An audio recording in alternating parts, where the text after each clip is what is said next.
Happy anniversary मधु। मधु अब मैं sorry, वो मैं ऑफिस में बॉस। अच्छा ठीक है, कोई एक्सक्यूज नहीं, सारी गलती मेरी है। आई एम सॉरी, प्लीज मुझे माफ कर दो। मधु बात तो सुनो मेरी।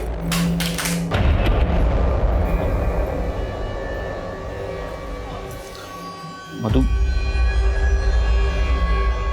मधु नहीं, मधु नहीं, प्लीज देखो ऐसा मत करो, आज मत उठो प्लीज। मधु आज हमारी एनिवर्सरी है, तुम्हें पता है ना हमने क्या क्या प्लान किया था।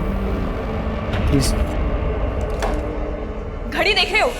25 मिनट में एनिवर्सरी खत्म होने वाली है, उसके बाद फिर वही जिंदगी, सुबह शाम अकेलापन और फिर रात भर इंतजार और फिर तुम्हारी वही घिसी पिटी सॉरी। तो क्या करूं? नौकरी छोड़ दूं?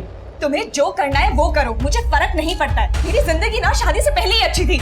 तुम कहना क्या चाहती हो कि तुमने मुझसे शादी करके गलती कर दी? गलती की है इसलिए तो झेल रही हो तुम्हें। झेल रही हूँ मतलब? इस घर का रेंट, हमारी फ्यूचर सेविंग, हमारे जो खर्चे हैं, इन सब को मेंटेन रखने के लिए मेहनत करता हूँ मैं। तुम्हें क्या लग रहा है मैं बाहर जाकर टाइम पास कर रहा हूँ? मुझे क्या पता। हाँ, मुझे सिर्फ इतना पता है कि ऐसे घुटने के लिए मैं अपने पेरेंट्स को छोड़ के तुम्हारे पास नहीं आई थी। और जो मैंने तुम्हारी वजह से अपने पेरेंट्स को छोड़ा है वो नहीं दिख रहा तुम्हें? सब दिख रहा है मुझे। तुम भी अपने घर वालों की तरह ना सेल्फिश हो। मधु,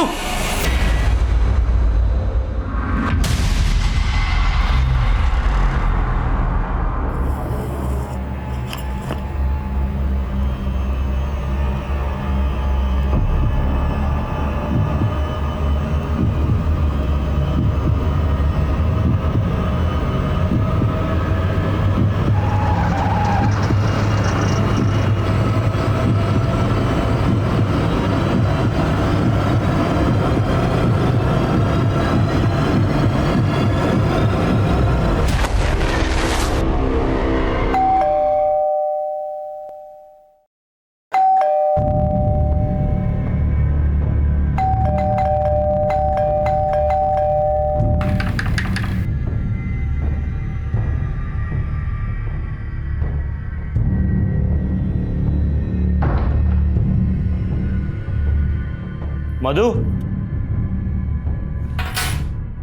मधु,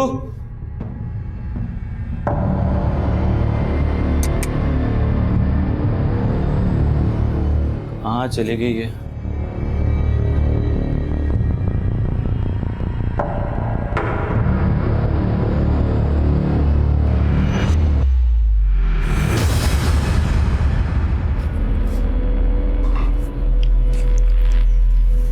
शुभम, मैंने तुम्हारी प्रॉब्लम का एक परमानेंट सॉल्यूशन निकाल लिया है।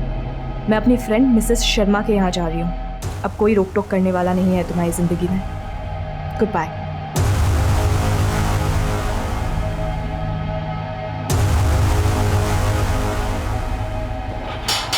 आंटी, आंटी नमस्ते। क्या हुआ शुभम बेटा? आंटी वो मधु, आंटी आपका फोन मिल सकता है जरा? हाँ।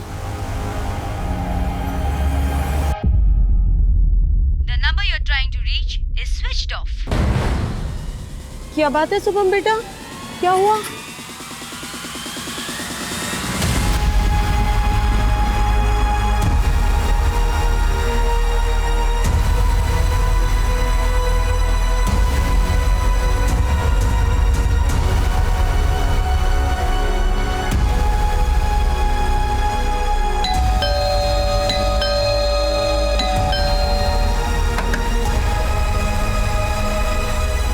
शुभम जीजू, आप इतनी रात को, सब ठीक तो है ना? हाँ सब ठीक है बंटी। वो अरे शुभम बेटा, आओ ना। मधु नहीं आई तुम्हारे साथ? शुभम जीजू, आपने और मधु दीदी में फिर से कोई झगड़ा हुआ है क्या? नहीं बंटी, ऐसा कुछ नहीं हुआ। वो मधु कह रही थी कि मिसेस शर्मा उसकी काफी पुरानी फ्रेंड है। आप लोग नहीं जानते क्या? शुभम बेटा, हम किसी मिसेस शर्मा को नहीं जानते। तो फिर मधु गई कहाँ? शुभम, मैंने तुम्हारी प्रॉब्लम का एक परमानेंट सॉल्यूशन ढूंढ लिया है। मैं अपनी फ्रेंड मिसेस शर्मा के यहाँ जा रही हूँ। अब कोई रोक टोक करने वाला नहीं है तुम्हारी जिंदगी में। Good bye. तो ये मिसेस शर्मा कौन है ये आप लोग नहीं जानते? सर, मधु के मुंह से हमने ये नाम कभी नहीं सुना, और ये शुभम बोल रहा है। सर मैं सच कह रहा हूँ, मधु के मुंह से मैंने यही नाम सुना था, मिसेस शर्मा। तुमने मधु से इस मिसेस शर्मा का सिर्फ नाम ही सुना था, या मधु के साथ कभी इस मिसेस शर्मा से मिले भी थे? Not exactly sir, but sir 1 डेढ़ महीने पहले मैंने मधु को एक लेडी के साथ देखा था। मधु,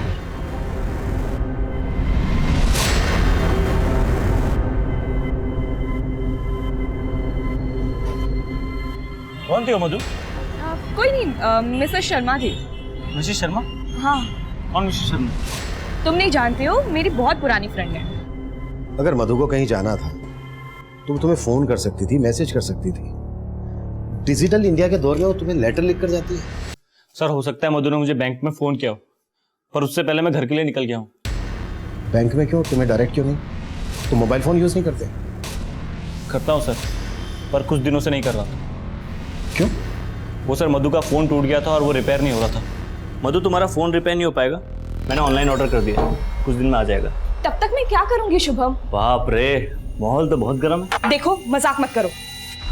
अच्छा कोई मजाक नहीं, तुम ऑलरेडी मेरा फ़ोन यूज़ कर रही हो ना, तो उसे यूज़ करो। और अगर आपको लगे कि आपको मुझसे कोई बहुत ज़रूरी बात करनी है तो ऑफिस में कॉल कर लेना। सर मुझे बहुत फिक्र हो रही है, क्योंकि मधु अकेले नहीं, अपने साथ अपने सारे गहने लेकर गई है, ऊपर से उसका फ़ोन बंद हो रहा है, लेटर सर मुझे तो कुछ गड़बड़ लग रही है। शुभम, तुम्हारे और तुम्हारी पत्नी मधु के बीच रिश्ता कुछ ठीक से नहीं चल रहा है, राइट? सर लड़ाइयाँ तो मियाँ बीवी के बीच होती है, मगर सर ऐसा कुछ नहीं हुआ कि मधु मुझे छोड़ के चले जाए। लेकिन ये लेटर तो कुछ और ही इशारा कर रहा है। ऊपर से मिसेस शर्मा नाम का एक किरदार। अगर मिसेस शर्मा वाकई में कोई है तो डोंट वरी, हम ढूंढ लेंगे उसे। सर आपको लगता है मैं झूठ बोल रहा हूँ? सर मिसेस शर्मा है, आप लोग तो कॉल रिकॉर्ड से पता लगा लेते हो ना सर, तो चेक कीजिए, शायद आपको मिसेस शर्मा का नंबर मिल जाए।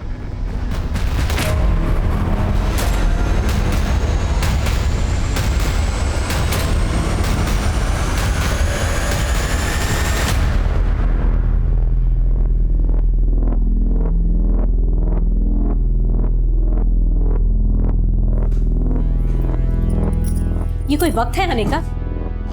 तो वापस चली जाऊं क्या? तुझसे तो बात करना ही बेकार है। अब ये अरुण तुझे ऐसे ही घुमाता रहेगा या शादी भी करेगा? कभी पूछा है तूने उससे, या बस उसके पीछे पीछे भिखारियों की तरह घूमती रहेगी? भीख मांगने की आदत आपकी और पापा की होगी, मेरी नहीं। मुझे अरुण के साथ ऐसे ही रहने में मजा आता है, तो ऐसे ही चलने दीजिए ना सब कुछ। जाके सो जाइए। मिसेस शर्मा आगे चलकर हमारे लिए एक पहेली बनने वाली थी, क्योंकि मधु के कॉल रिकॉर्ड्स में हमें उनका कोई हिंट नहीं मिला था। मधु के लिखे लेटर से ऐसा भी लग रहा था जैसे मधु शुभम से नाराज होकर खुद से कहीं चली गई हो। पर नोएडा जैसे शहर में एक अकेली औरत का ज्वेलरी के साथ घर से रात भर बाहर रहना सेफ नहीं था। हमने पूरी रात मधु को ढूंढने की कोशिश की। 24 घंटे तलाश करने के बाद भी हमें मधु कहीं नहीं मिली, लेकिन हमें मिली एक लाश।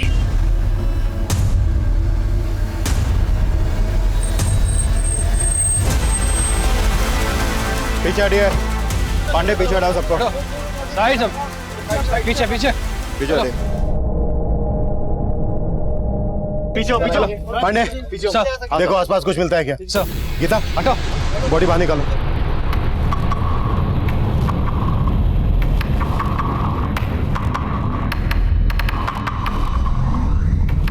लगता है गला घोटा गया।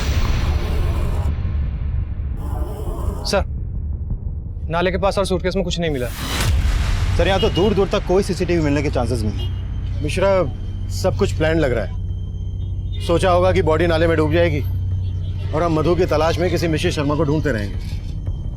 वो लेटर, मिसेस शर्मा, सब कुछ प्लान है, लेकिन मधु का फोन उसके घर के एरिया में ही स्विच ऑफ है। मिश्रा, मधु की शिनाख्त करो और फोरेंसिक टीम लेकर घर की स्कैनिंग शुरू करो। Okay sir.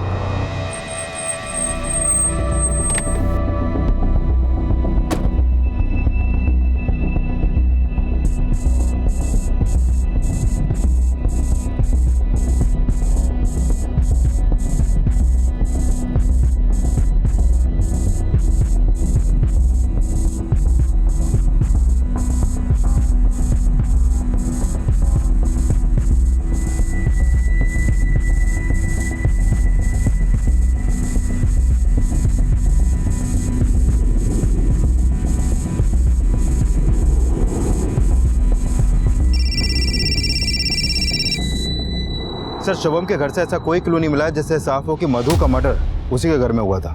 शुभम के घर वालों की कुंडलियां निकालो और पिछले दिनों की शुभम की एक्टिविटीज भी पता करो। Okay sir. सर, एक स्त्री वाले का कहना है जिस रात मधु का मर्डर हुआ उस शाम उससे मिलने एक औरत आई थी।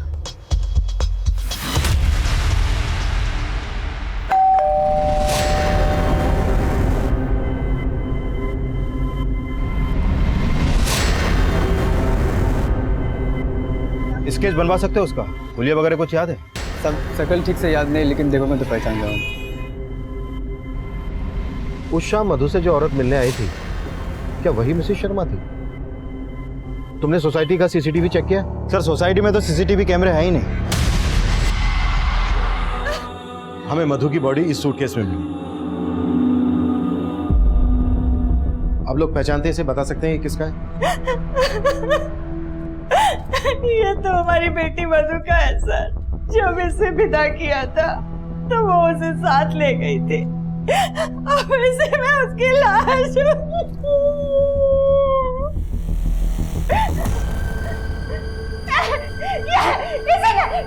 तेरे परिवार ने मिलकर मेरी बेटी को मारा। अब नाटक करो। शिवा छोड़ दो मुझे।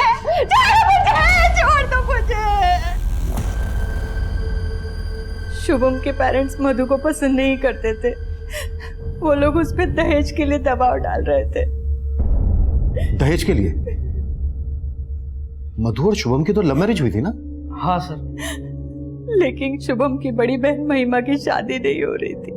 लड़के वाले दहेज मांग रहे थे और इसीलिए वो लोग मधु पे दहेज के लिए दबाव डाल रहे थे।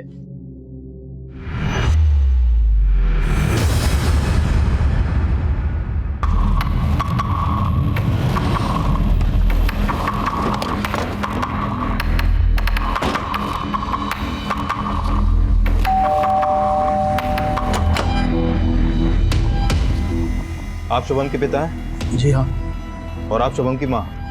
जी। आप दोनों को हमारे साथ थाने चलना होगा।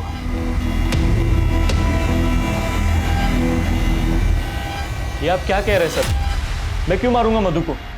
सर मुझसे प्यार करता था, हमारी लव मैरिज हुई थी। सॉरी सॉरी सॉरी मधु, सॉरी मैं लेट हो गया, सॉरी। क्या सॉरी? कितनी देर लगा दी तुमने? सॉरी बाबा, बैंक में इतना काम पड़ गया था ना। पर क्या है, तुम आदत डाल लो। एक तो मेरा काम ऐसा है और शादी के बाद भी तो तुमको मैनेज करना है। शादी? हाँ शादी। अब पहले डेटिंग साइट पे मिले, अब कैफे में मिलने लगे हैं। तो बात तो आगे बढ़ानी पड़ेगी ना। शादी करोगे मुझसे? मधु क्यों मना करती? उसने और उसके माँ बाप ने तो कभी सोचा भी नहीं था कि उन्हें इतना अच्छा लड़का मिलेगा इंटरनेट से, वो भी बिना दहेज के। और यही बात आपको चुभ रही थी, इसलिए दहेज का दबाव डालना शुरू कर दिया आप लोगों ने मधु के माँ बाप पर, है ना? सर हम कोई दबाव नहीं डाल रहे थे, हम तो सिर्फ संबंधी होने के नाते हमने उनसे 2 लाख रुपयों की मदद मांगी थी, बस। 2 लाख? मधु बेटा, महिमा की जिंदगी का सवाल है। तू अपने मायके से 2 लाख रुपए की बात करेगी ना? बड़ी बहन कुंवारी बैठी रहे, ऐसा अच्छा लगता है क्या भला? सर मदद तो बहुत दूर की बात, मधु के परिवार वालों ने तो मधु को ऐसी पट्टी पढ़ाई कि उसने तो हमारा घर ही तोड़ दिया। वो तो हमारे बेटे को ही लेकर चली गई। सर 2 लाख की डिमांड ना पूरी करने की वजह से मेरे पेरेंट्स उखड़े हुए रहने लगे थे मधु से। मधु देखो, माँ की बात का बुरा नहीं मानते। महिमा दी की शादी टूटी अभी अभी, इसीलिए शायद गुस्सा है, बस। लेकिन मैं डिप्रेस हो रही हूँ शुभम। अब ये रोज रोज के ताने मुझसे नहीं सुने जाते हैं। तुम तो ऑफिस चले जाते हो और फिर बर्दाश्त मुझे करना पड़ता है। सर मैंने शुभम की फैमिली के हर मेंबर के कॉल रिकॉर्ड्स निकलवाने के लिए बोल दिए। वैसे सर शुभम की तरह उसकी फैमिली भी कहानी बनाने में एक्सपर्ट लगती है। इस कहानी का दी एंड हम देखेंगे। सबके कुंडलियां निकलवाओ और सबके हैंड राइटिंग सैंपल भी कलेक्ट करो। Okay sir. चलिए लिखिए इसमें जो मैं कह रहा हूं। लिखिए।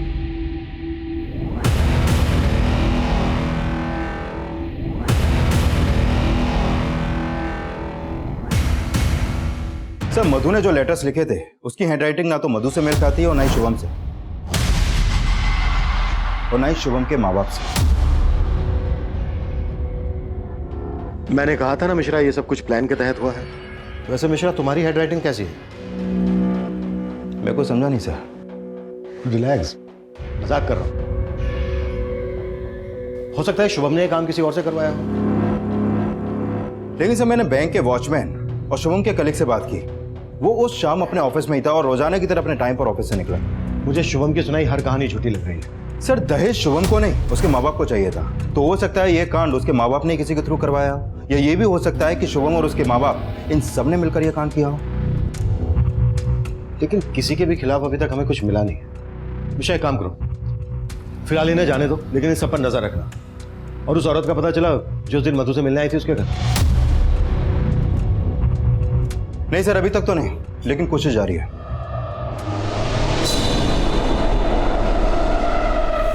पुलिस तो हमारे पीछे ही पड़ी हुई है।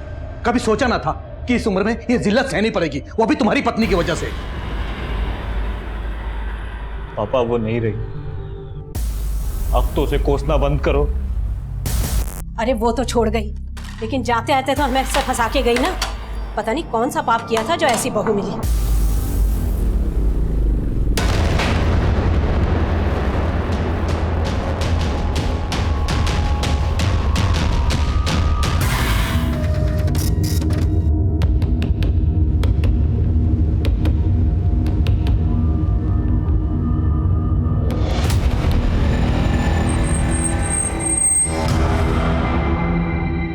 हाँ साहब, यही औरत है। सर महिमा, शुभम की बड़ी बहन, वही उस शाम मधु के घर पे आई थी। उसकी फोन की लोकेशन भी मधु के घर के आसपास की थी।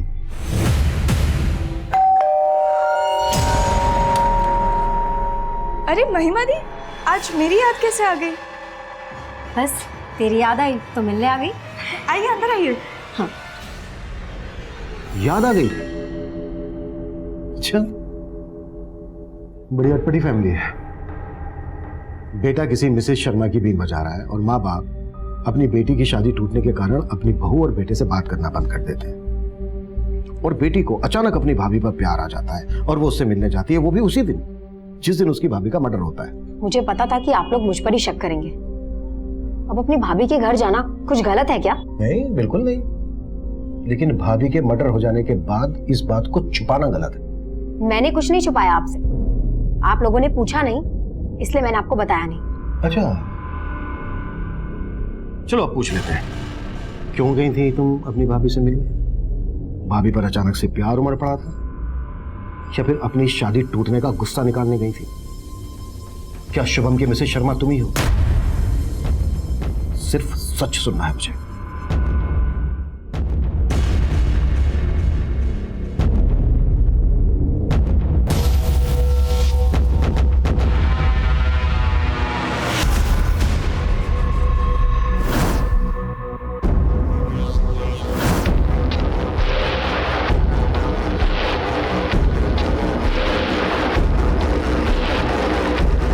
शर्मा, मिसेस शर्मा, कहाँ थी आप इतने दिनों से?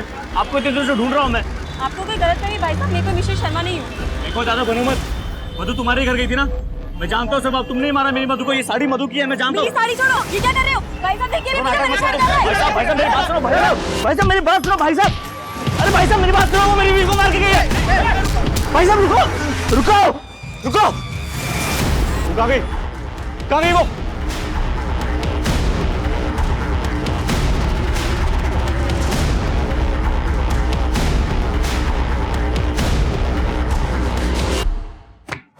ये लीजिए, लिख दिया मैंने अपना बयान, ठीक वैसा ही जैसा हुआ था।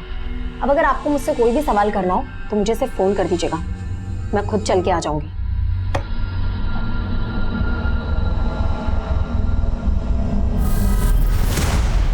अगर तो भरी पड़ी है मैडम, शायद गुस्सा भी इसी तरह से भरा पड़ा हो।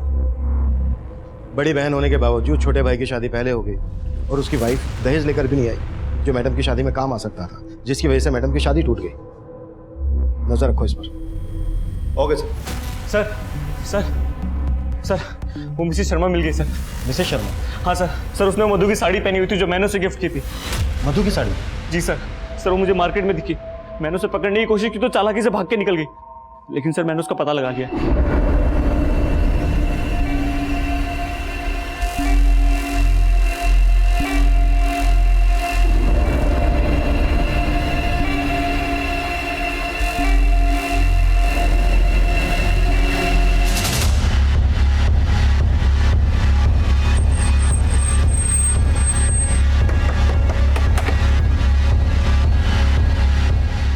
यही है। सर मैं कोई मिसेस शर्मा नहीं हूँ, मेरा नाम सुनीता अग्रवाल है और ना ही मैं किसी मधु को जानती हूँ। सर ये आदमी झूठ बोल रहा है। सर मधु की साड़ी पहनी हुई, इसने गहने भी इसी घर में होंगे। सर इसी ने मारा मधु को, मुझे पता है। सर झूठ बोल रही है। सर मैंने किसी को नहीं मारा सर, इसने सरेआम मेरा पल्लू खींचा। वो तो मैंने गलती की जो पुलिस को नहीं बुलाया सर। सर झूठ बोल रहे सर ये। देखिए Mrs Sharma, I mean Mrs Agarwal, अगर आप हमसे कुछ छुपा रही हैं तो... सर मैं कुछ नहीं छुपा रही हूँ सर। ये साड़ी तो मुझे मेरे हस्बैंड ने गिफ्ट की थी। अब इनकी बीवी के पास भी वैसी ही साड़ी है तो क्या मैं कातिल हो गई? पांडे सर, पर्चा भरवा लो। सर कैसा पर्चा? सुनीता के खिलाफ हमें कुछ नहीं मिला था और शुभम का उस पर शक करना हमें यह सोचने पर मजबूर कर रहा था कि वो मिसेस शर्मा को सच साबित करने के लिए इस तरह के नाटक कर रहा था। मधु की मिसिंग ज्वेलरी की तस्वीरों को हमने शहर के सभी ज्वेलरी शॉप, चोर बाजार और खबरों में सर्कुलेट किया, लेकिन अब तक हमें वहां से भी कोई लीड नहीं मिली थी। इस बीच महिमा एक स्ट्रॉन्ग सस्पेक्ट बनकर हमारे सामने आई। साथ ही हमें यह भी लग रहा था कि मधु का मर्डर करके उसकी बॉडी को सूटकेस में डालकर ले जाना, फिर डंप करना एक अकेली औरत के लिए बहुत ही मुश्किल काम था। इसलिए हमने उसके पिता नरेंद्र की उस शाम की एक्टिविटीज का पता लगाने का सोचा और हमें एक लीड मिली है जो महिमा की कहानी का एक नया ट्विस्ट था। शुभम की बहन महिमा के कॉल रिकॉर्ड में एक नंबर मिला है और ये नंबर मर्डर वाली रात मधु के घर वाली एरिया में ही एक्टिव था। किसका नंबर है?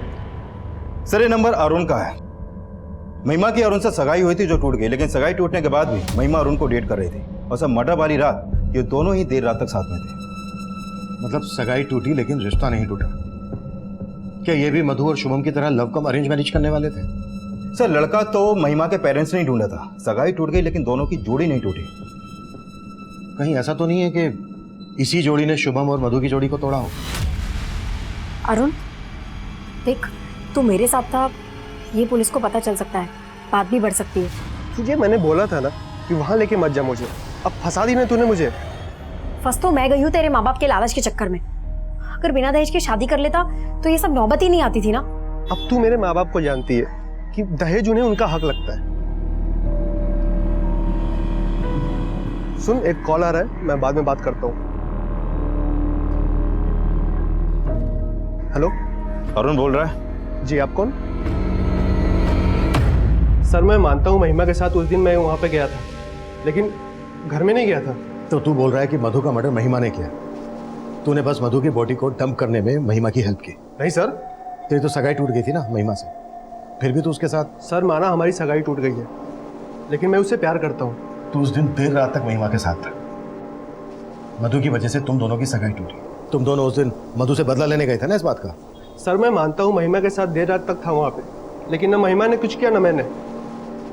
अगर कुछ नहीं किया है तो फिर अचानक से महिमा को अपनी भाभी से मिलने की क्यों सोची? सर वो मुझे नहीं मालूम। लाइट में देख जरा, ऊपर देख, और थोड़ा सा। सर वो महिमा मेरे पेरेंट्स के दहेज का जुगाड़ करने के लिए अपने भाभी से गहने मांगने गई थी और हमारा प्लान था कि एक बार शादी हो जाए तो मधु भाभी को उनके गहने लौटा देंगे और मैं अपने पेरेंट्स को बोल दूंगा कि गहने कहीं खो गए। गुड, एक तमाचे से एकदम तोता बन गया तो। अब ये बोल गहने कहाँ है? सर वो गहने तो महिमा को उन्होंने दिए ही नहीं। अरुण चलो यहाँ से। मानी तेरी भाभी? अरे उन्होंने तो कसम खा रखी है ना मानने की। चलो यहाँ से जाते। मतलब मधु ने महिमा को अपने गहने देने से मना कर दिया तो महिमा को गुस्सा आया और वो मधु का मर्डर करके ही घर से बाहर आई। सर मुझे नहीं मालूम कि महिमा और भाभी के बीच क्या हुआ था, लेकिन महिमा रात 12 बजे तक मेरे साथ थी। मिश्रा, ये भी कहानी बनाने में एक्सपर्ट है। राइट देख जरा। नहीं सर, और मत मार। सर मैं जो बोल रहा हूँ सच बोल रहा हूँ, मैं कहानी नहीं बना रहा सर। सर जो सच था मैंने आपको बता दिया। सर प्लीज सर छोड़ दो सर, जाने दो सर। ठीक है जा, लेकिन शहर छोड़कर तो कहीं नहीं जाएगा और अगर तेरी एक भी बात छोड़ निकली तो तेरा मंडप सीधा जेल में सजेगा। पांडे सर, पर्चा भरवा लो इससे।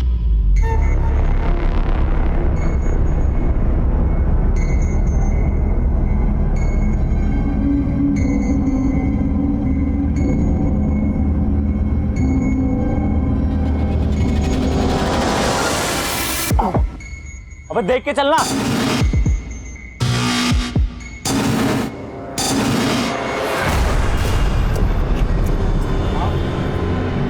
क्या हो भाई,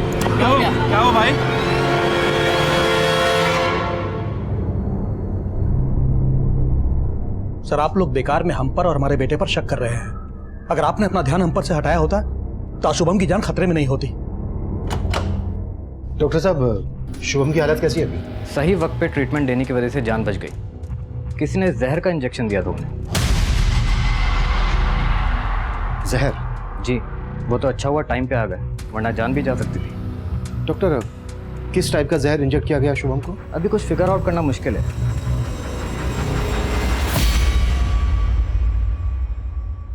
सर, मार्केट की सभी सीसीटीवी फुटेज चेक की, लेकिन किसी में भी इस बंदे की शक्ल नहीं दिखाई दी।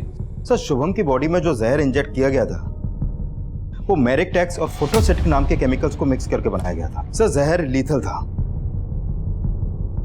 मिश्रा, याद है कुछ दिनों पहले इसी एरिया में एक इंजेक्शन गैंग एक्टिव था जो लोगों को सुइयां चुभाकर उनका ध्यान भटकाकर उन्हें लूट लेता था। लेकिन सर, ऐसी वारदातों में कोई जहर इंजेक्ट नहीं किया गया था। ये भी तो हो सकता है कि इंजेक्शन गैंग से जुड़े किसी आदमी को शुभम को मारने की सुपारी दी गई हो। एक काम करो मिश्रा, इस गैंग से जुड़े हर आदमी को राउंड अप करो और शुभम के बैंक कलीग की भी क्वेश्चनिंग करो। हो सकता है ये प्रोफेशनल राइवलरी का केस, हर एंगल इन्वेस्टिगेट करो। Okay sir. शुभम और मधु से जुड़े हर इंसान को हम खंगाल रहे थे। 3 दिन बाद शुभम को होश आया। नहीं सर, मुझे नहीं याद किसने मुझे इंजेक्ट करने की कोशिश की, लेकिन सर एक बार पहले भी मुझ पर मधु पे एक आदमी ने इंजेक्शन से अटैक करने की कोशिश की थी। और ये बात तुमने हमें पहले क्यों नहीं बताई? काफ़ी पुरानी बात है सर। मैं और मधु हमारी फर्स्ट एनिवर्सरी पे डिनर के लिए जा रहे थे।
हमारे पास कुछ तस्वीरें हैं, देखकर बताओ वो इनमें से कोई है क्या?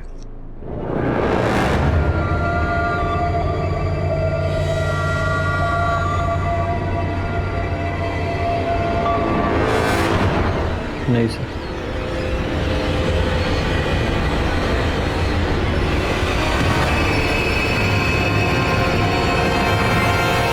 यही आदमी है सर।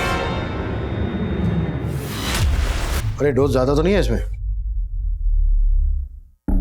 पता है, मैं पहले डॉक्टर बनना चाहता था लेकिन बन गया पुलिस वाला। पर इंजेक्शन लगाना मुझे बहुत पसंद है।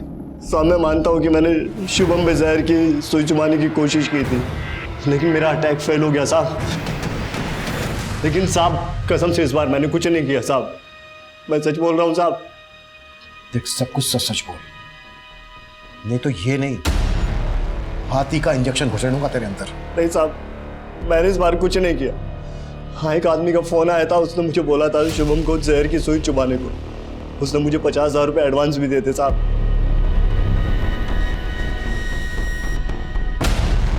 कौन था वो आदमी? नाम नहीं पता साहब। उस आदमी को कहीं से मेरा नंबर मिला था, उसने फ़ोन करके मिलने के लिए बोला और सुपारी दी, लेकिन मेरा अटैक फेल हो गया साहब, तो मैंने उसका फ़ोन उठाना बंद कर दिया। नंबर बोलो उसका। याद नहीं है साहब, पुराने फ़ोन में था और वो तो मैंने फेंक दिया ताकि आप मुझ तक ना पहुंच सके। हुलिया तो याद होगा ना उसका तुझे, या फिर उसका हुलिया याद दिलाने के लिए पहले तेरा हुलिया बिगाड़े? थोड़ा थोड़ा याद है साहब बस।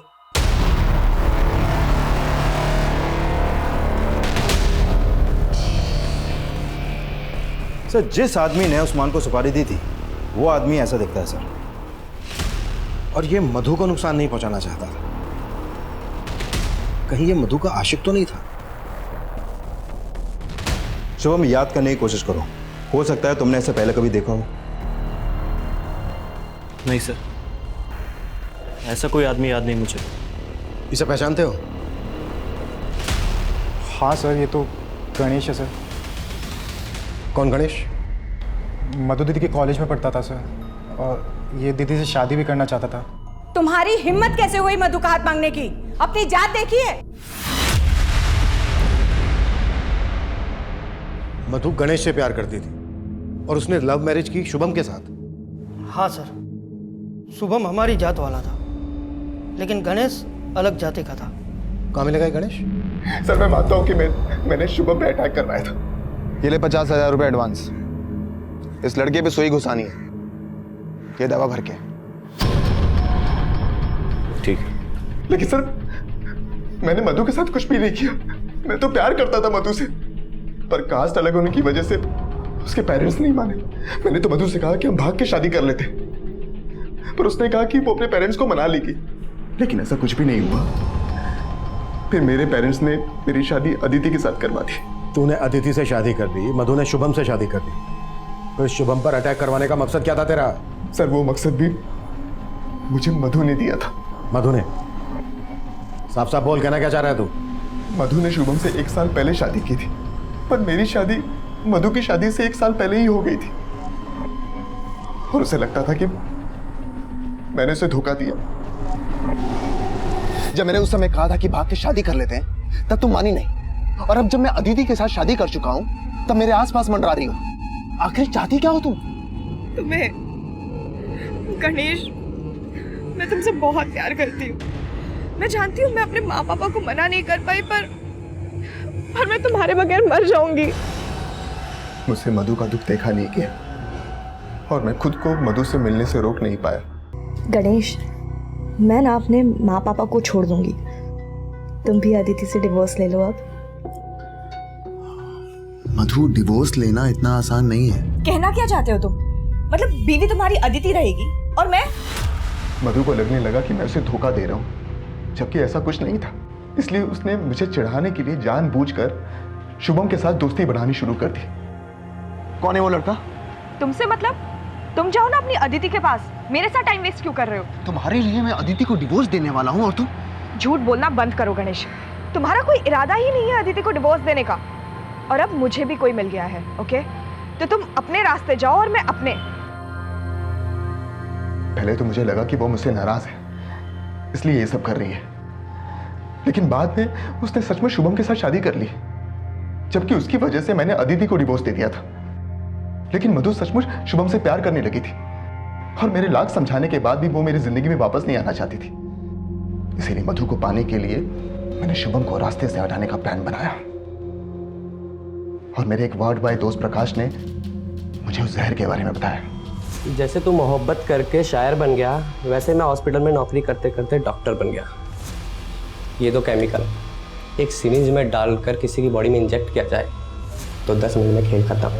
फिर मैंने उस्मान को शुभम की सुपारी दी, पर शुभम बच गया, लेकिन मधु नहीं बची। बदला लेने के लिए तूने मधु को भी? नहीं सर, नहीं सर, मैंने मधु के साथ कुछ भी नहीं किया। सर वो शुभम आपको गुमराह करने की कोशिश कर रहा है सर। सर उसी ने मारा है मधु को, उसी ने मर्डर किया मधु का। हमने जहर देने वाले प्रकाश को भी अरेस्ट कर लिया, लेकिन गणेश ने अपना एक ही जुर्म कबूला कि उसने शुभम पर अटैक करवाया था। मधु के मर्डर से वो साफ साफ इनकार कर रहा था। इस केस में अभी कई राज खुलने बाकी थे, हमसे कहीं तो चूक हो रही थी। सब मधु को मारने का महिमा का मोटिव स्ट्रांग है। महिमा की अरुण से सगाई टूट गई क्योंकि मधु अपने घर से दहेज नहीं ला पाई, और मधु को मिलने वाली आखिरी शख्स भी महिमा ही थी सर। लेकिन महिमा के खिलाफ हमें कुछ नहीं मिला। मिश्रा, एक आदमी हमसे और छुप रहा है। कौन? गणेश की एक्स वाइफ अदिति।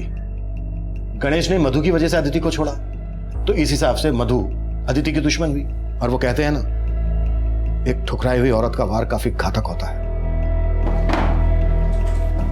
बोलो सर, मुझे यहाँ पे क्यों बुलाया गया? क्योंकि तुमने अपने एक्स हस्बैंड की एक्स गर्लफ्रेंड का मर्डर किया, इसलिए। व्हाट? इतनी भोली मत बनो। तुम्हारे फोन की लोकेशन मधु के फोन की लोकेशन से मैच करती थी। तुम्हारा फोन मधु के घर के आसपास के एरिया में एक्टिव रहता था। मिलने जाती थी ना उससे? हाँ, मैं मानती हूँ कि मैं मधु से 1-2 बार मिली हूँ, लेकिन उसके मर्डर से मेरा कोई लेन देना नहीं है। देना देना तो है, क्योंकि उसकी वजह से ही तुम्हारे एक्स हस्बैंड ने तुम्हें छोड़ा था। हाँ, उसकी वजह से गणेश ने मुझे छोड़ा, लेकिन मैंने नहीं मारा उसे। मिलने क्यों जाती थी मधु से? गणेश के अलावा हमारी जिंदगी में और भी कोई है। तुमने कितने को फांस रखा है? अदिति देखो, मैं तुम्हारा गुस्सा समझ सकती हूँ, पर अब गणेश से मेरा कोई वास्ता नहीं है। मैं शुभम के साथ बहुत खुश हूँ और देखो वो आ रहा है, प्लीज तुम यहाँ से चली जाओ प्लीज। यानी जिस मिसेस शर्मा की बात शुभम कर रहा था वो मिसेस शर्मा तुम हो? कौन मिसेस शर्मा? मैं किसी मिसेस शर्मा को नहीं जानती हूँ, और शुभम के आने से पहले ही मैं वहाँ से चली गई थी। लेकिन फिर मैंने सोचा जैसे उसने मेरा घर तोड़ा है, मैं भी उसका घर तोड़ दूँ।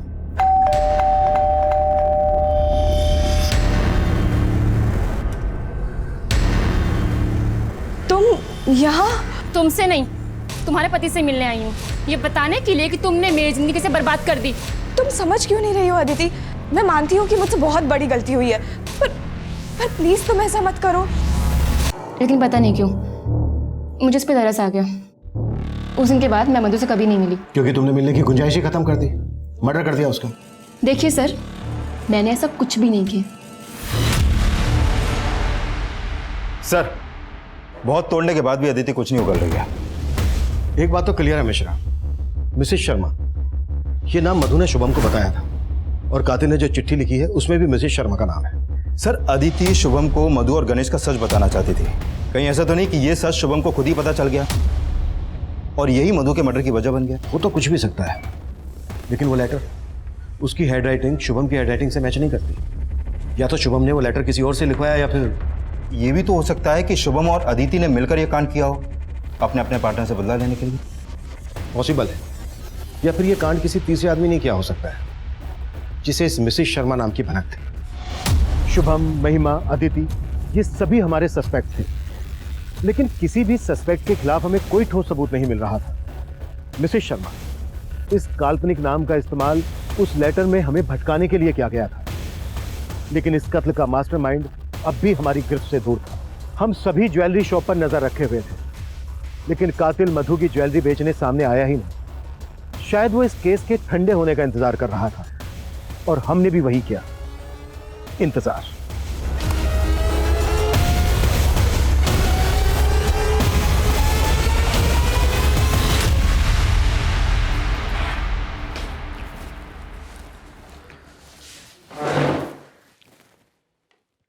क्यों मारा मधु को? साहब, हमें पैसों की बहुत ज़रूरत थी और मेरा अक्सर मधु के यहाँ आना जाना लगा रहता था, और मधु के पास बहुत सारे गहने थे। उसके गहने देखते ही मैंने अपने पति से बात की और तभी हमने उसके गहने हासिल करने का सोच लिया था। लेकिन हम ऐसे हाथ साफ करना चाहते थे जिससे किसी को हम पे शक ना आए।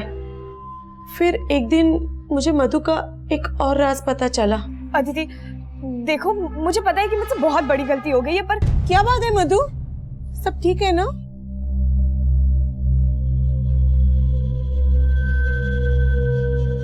मधु ने मुझे सब कुछ बताया था। उसने मुझे यह भी बताया था कि एक दिन शुभम ने अदिति के साथ मधु को देख लिया था। तो शुभम से तुमने ये बोल दिया कि अदिति मिसेस शर्मा है? और क्या करती आंटी, जो नाम दिमाग में आया बोल दिया। कोई बात नहीं बेटा। आंटी, आप ये बात किसी को मत बताइएगा प्लीज। और हम उसके उसी राज का फायदा उठाना चाहते थे। फिर उस दिन अरे नमस्ते आंटी। बेटा, तुम्हारे पास सर दर्द की दवाई है क्या? बहुत सर में दर्द हो रहा है। जी दवा है ना, और इंस्टेंट असर के लिए कड़क चाय भी है। मैं चाय ही बना रही थी। आइए अंदर आइए।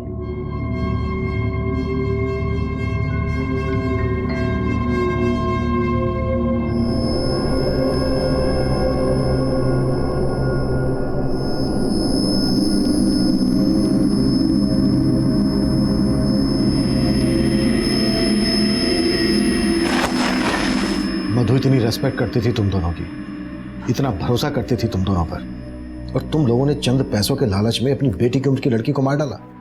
ये मत सोचना कि उम्र देखकर कोई रियायत मिलेगी।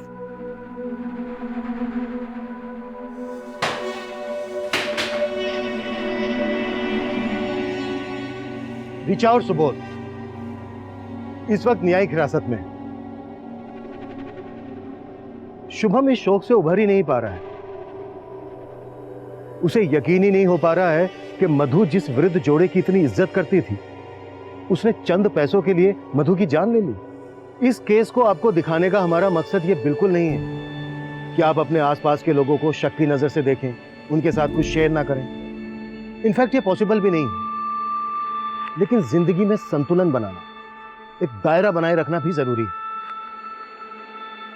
हर रिश्ते में उतार चढ़ाव आते हैं, हर घर में दरारें होती हैं, लेकिन बाहर के लोगों को इसका पता नहीं लगने देना चाहिए, क्योंकि घर के राज जब दहलीज पार करते हैं तो ये एक दस्तक होती है कि कोई भी इसका फायदा उठा सकता है।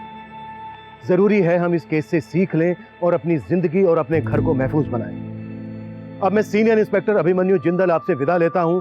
आपसे फिर मुलाकात होगी एक नए केस के साथ। क्राइम पेट्रोल 10 तक। मकसद बताना नहीं, बचाना है।